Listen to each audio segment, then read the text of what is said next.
Shanti, this is a very nice book on how can we go to pranic nourishment because after all, our aim is to become free from the vices. So there should not be any dependency on anything.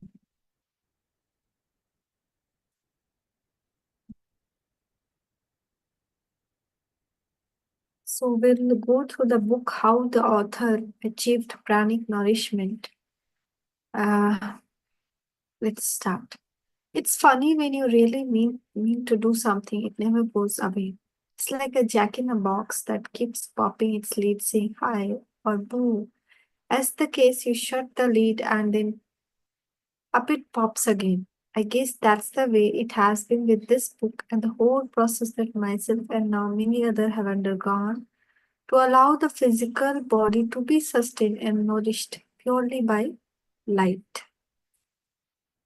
The author already achieved to live on light.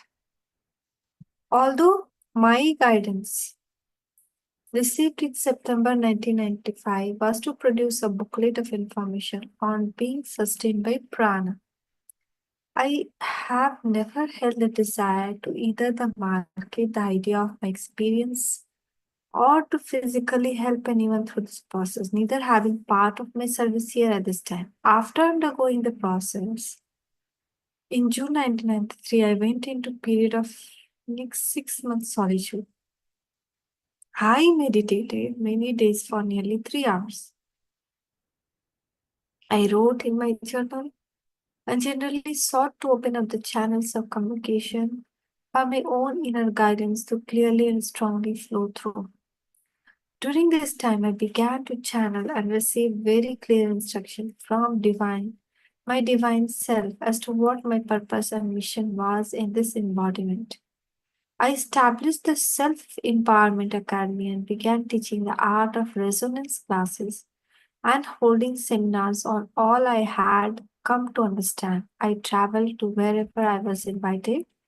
In mid 1995, I was invited to attend the international gathering of the Master at the Taupo in New Zealand. The invitation was so specifically for me to share about being sustained by prana.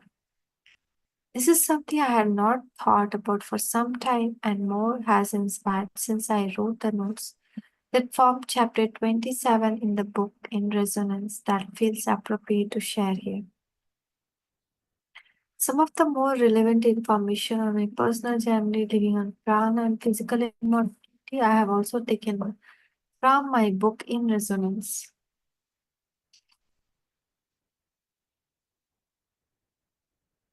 I don't think any of the dozen of us who underwent 20 days process in the June 1993 had any idea of the division that would befall not only on the humanity of light workers but on community from Melbourne, Adelaide, Perth, Tasmania, and probably other that I'm not aware of as consequences of our choices. Many reacted to the process with the idea that you cannot fast your way to ascension.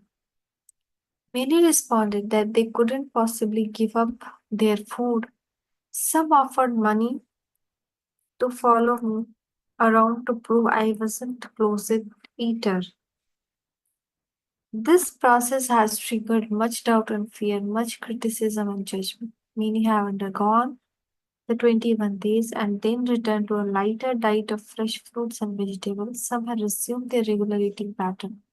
All realities and understanding serve each individual, but regardless of personal understanding, belief who stays with the process are definitely being sustained by light. It is not about fasting, it is not by allowing, trusting, clicking into an energy pattern of knowing that our true sustenance is provided by cosmic light, which sustains many beings from many universes, and is a possibility offered to us here and now.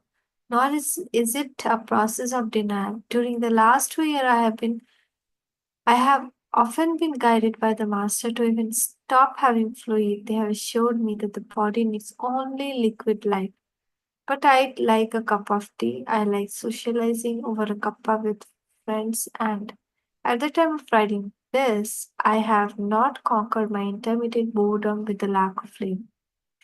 When I can embrace that without denial, I will do so, for every step of the way is one I wish to do in joy and comfort with ease and grace.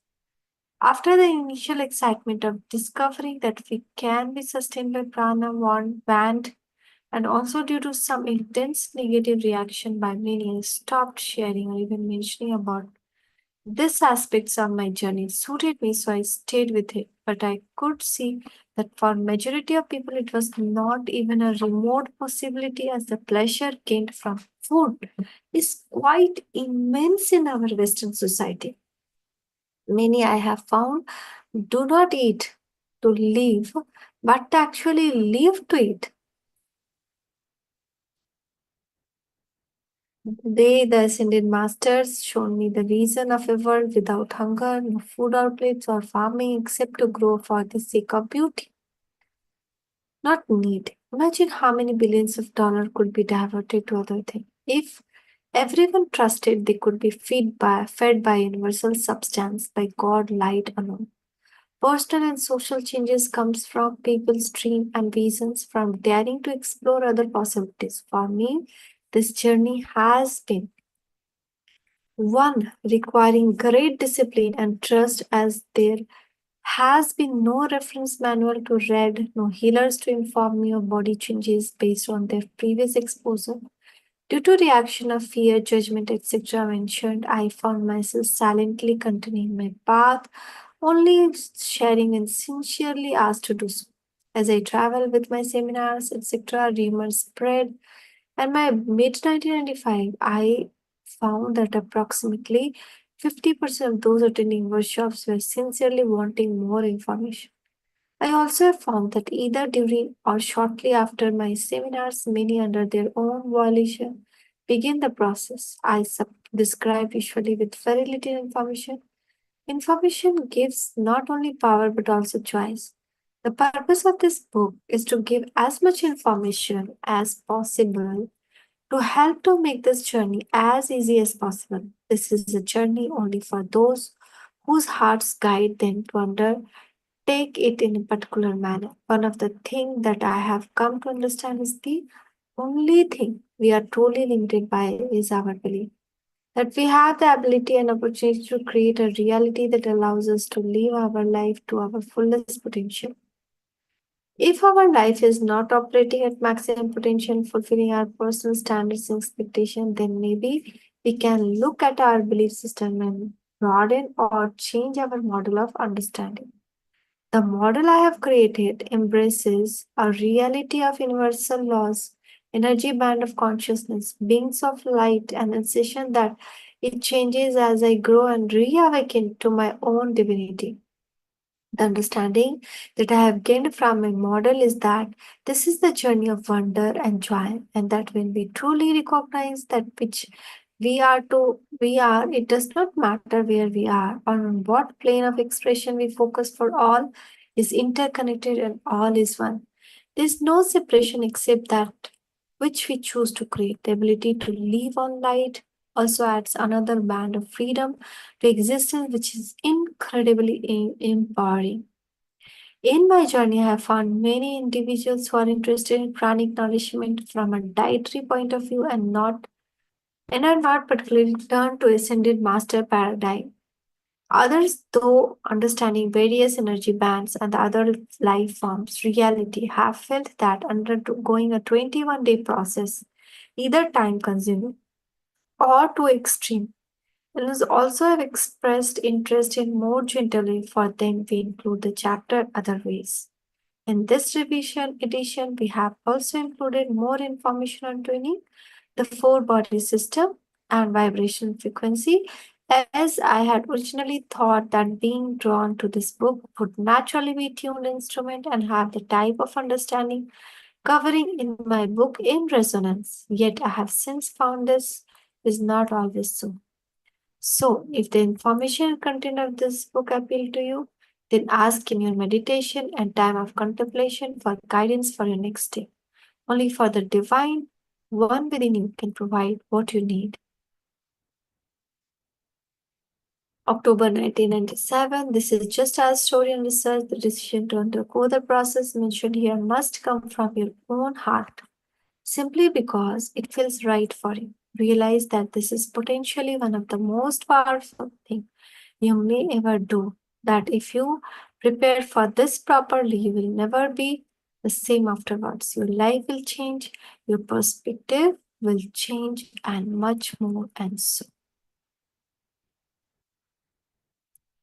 So again, we updated this journal first to change the name from Prana Immortality to Pranic Nourishment, as it reflects more accurately our work, and secondly, to include the article of self-healing to tune yourself pre-process and transportation and being in balance to advise you on things post-process. As with anything, we encourage you to use your discernment and absorb what feels right within your heart at this time. It may not be your blueprint to be part of this, but it is mine to let you know of its possibility. So we'll see afterwards tomorrow, part 2. Thank you, Baba. Thank you. Shukriya, Baba. Shukriya. Om Shanti.